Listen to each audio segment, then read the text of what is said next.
Hello everyone. Previous lecture में हमने rules discuss किए थे कनकेव मिरर में जब हम इमेज फॉर्मेशन करते हैं तो उस टाइम पे कौन कौन से रूल्स हमें अप्लाई करने पड़ते हैं। तो वो रूल्स हम प्रीवियस लेक्चर में डिस्कस कर चुके हैं। आज हम करेंगे इमेज फॉर्मेशन कनकेव मिरर के लिए। तो हम अलग अलग प्लेस पर ऑब्जेक्ट को रखेंगे और फिर देखेंगे कि उस ऑब्जेक्ट की इमेज कहाँ पर बनती है, उसका नेचर कैसा होता है और उसका साइज क्या होगा, पोजीशन क्या होगी। तो ये सब चीज़ें आज हम डिस्कस करेंगे। तो उससे पहले हम रूल्स को एक बार फिर से रिवाइज कर लेते हैं। तो फर्स्ट रूल के अकॉर्डिंग कनकेव मिरर सबसे पहले आपको पता होना चाहिए कि कौन सा होता है कनकेव मिरर, जिसकी इनर सरफेस क्या हो, रिफ्लेक्टिंग सरफेस हो और आउटर सरफेस क्या है, पॉलिश्ड हो। ऐसे मिरर को हम बोलते हैं कनकेव मिरर।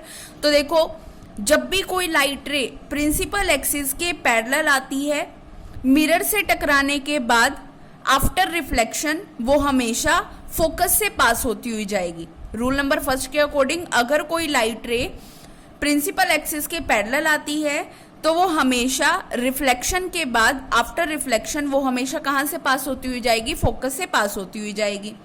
सेकंड रूल है हमारे पास, सेकंड रूल होता है फर्स्ट वाले का बिल्कुल अपोजिट, कि अगर कोई लाइट रे फोकस से पास होती हुई आ रही है, मिरर से टकराने के बाद आफ्टर रिफ्लेक्शन वो हमेशा कहाँ से पास करती हुई जाएगी, प्रिंसिपल एक्सिस के पैरेलल चली जाएगी। अगर कोई लाइट रे फोकस से पास करती हुई आ रही है तो आफ्टर रिफ्लेक्शन मिरर से टकराने के बाद वो प्रिंसिपल एक्सिस के पैरेलल चली जाती है।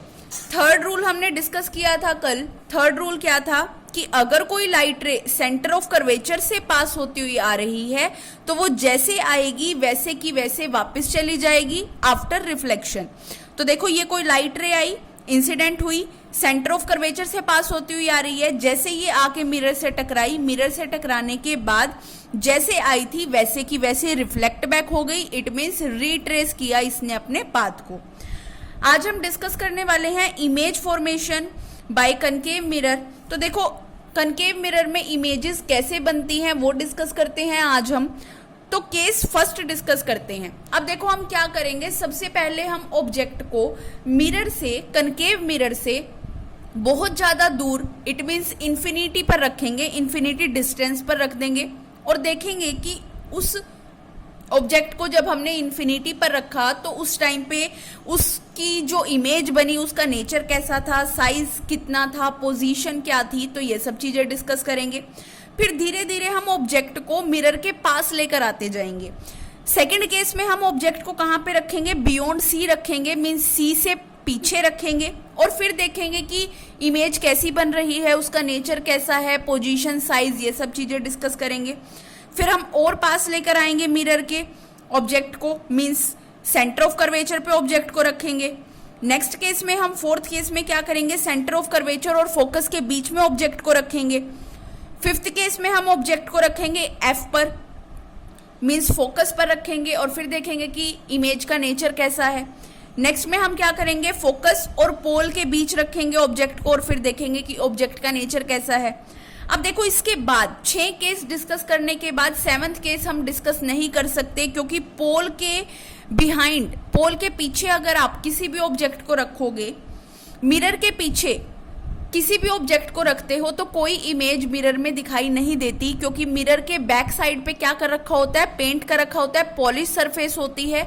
तो वहां पर क्या होता है, कोई भी इमेज क्लियरली दिखाई नहीं देगी, क्योंकि मिरर की रिफ्लेक्टिंग सरफेस के सामने जब आप ऑब्जेक्ट को रखोगे तभी आपको इमेज क्लियर दिखाई देती है।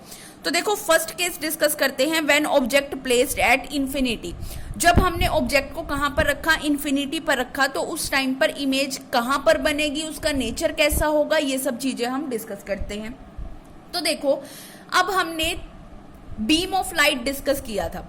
बीम ऑफ लाइट क्या होता है, ग्रुप ऑफ लाइट या कह सकते हो बंडल ऑफ लाइट, कि किसी लाइट सोर्स से बहुत सारी लाइट रेज निकल रही हैं, उनको, उस बंडल ऑफ लाइट को हम क्या बोलते हैं, बीम ऑफ लाइट बोलते हैं। अब वो 3 तरह का हमने डिस्कस किया था। फर्स्ट हमने डिस्कस किया था, क्या था, parallel beam of light. Second हमने डिस्कस किया था कन्वर्जेंट बीम ऑफ लाइट और थर्ड हमने डिस्कस किया था डाइवर्जेंट बीम ऑफ लाइट। अब देखो, पैरेलल बीम ऑफ लाइट क्या होता है, पैरेलल बीम ऑफ लाइट में किसी सोर्स से आने वाली जितनी भी लाइट रेज होंगी वो सारी लाइट रेज एक दूसरे के क्या होंगी, पैरेलल होंगी। ऐसे बीम ऑफ लाइट को, ग्रुप ऑफ लाइट को हम क्या बोलते हैं, पैरेलल बीम ऑफ लाइट बोलते हैं। सेकेंड हमने डिस्कस किया था कन्वर्जेंट बीम ऑफ लाइट। तो कन्वर्जेंट बीम ऑफ लाइट क्या होता है कि अगर किसी सोर्स से जितनी भी लाइट रेज निकल रही हैं वो सारी एक पॉइंट पर जाकर मीट करती हैं, एक पॉइंट पर जाकर कन्वर्ज करती हैं, तो ऐसे बीम ऑफ लाइट को हम क्या बोलते हैं, कन्वर्जेंट बीम ऑफ लाइट बोलते हैं। थर्ड हमने डिस्कस किया डाइवर्जेंट बीम ऑफ लाइट। तो डाइवर्जेंट बीम ऑफ लाइट क्या होता है कि किसी सोर्स से जितनी भी लाइट रेज निकलेंगी वो अलग अलग रैंडम डायरेक्शन में फैल जाती हैं।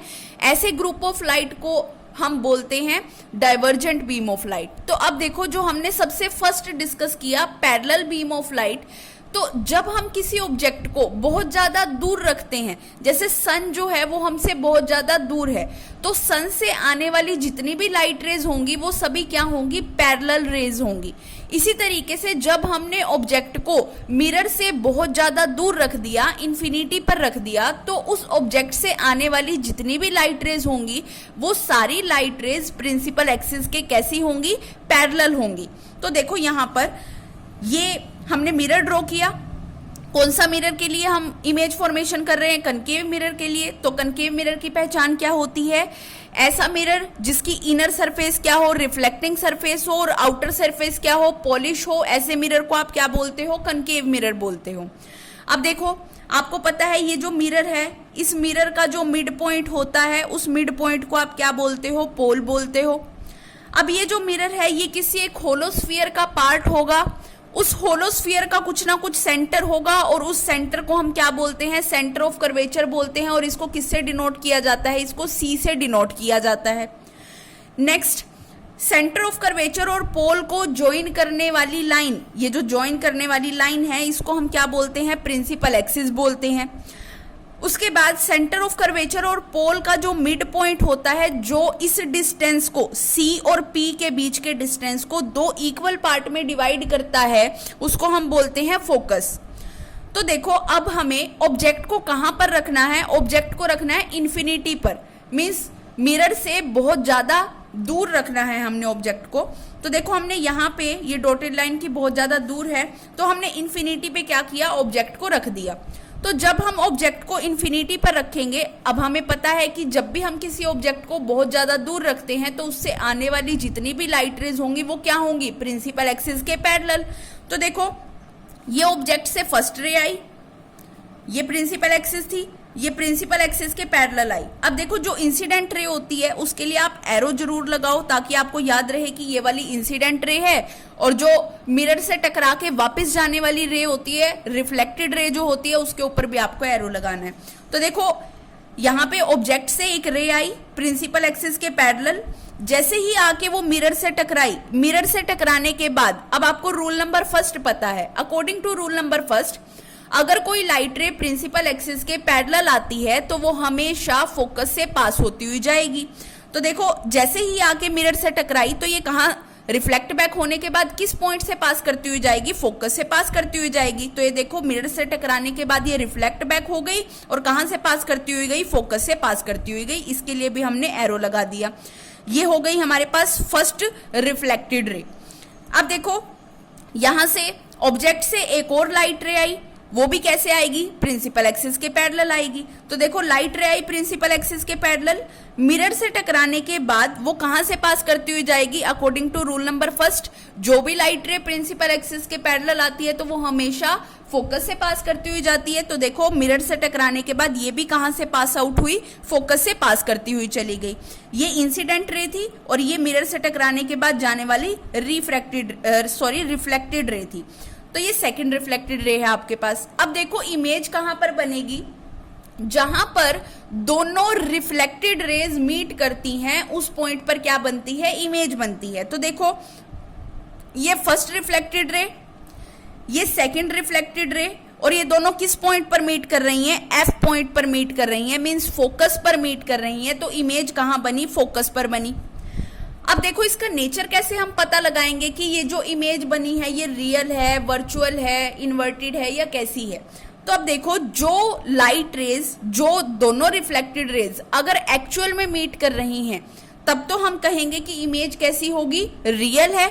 अगर ये एक्चुअल में मीट नहीं कर रही, हम इसको एक्सटेंड कर रहे हैं और हम इसको मीट करवा रहे हैं, तब हम क्या बोलेंगे कि इमेज कैसी होगी, वर्चुअल होगी।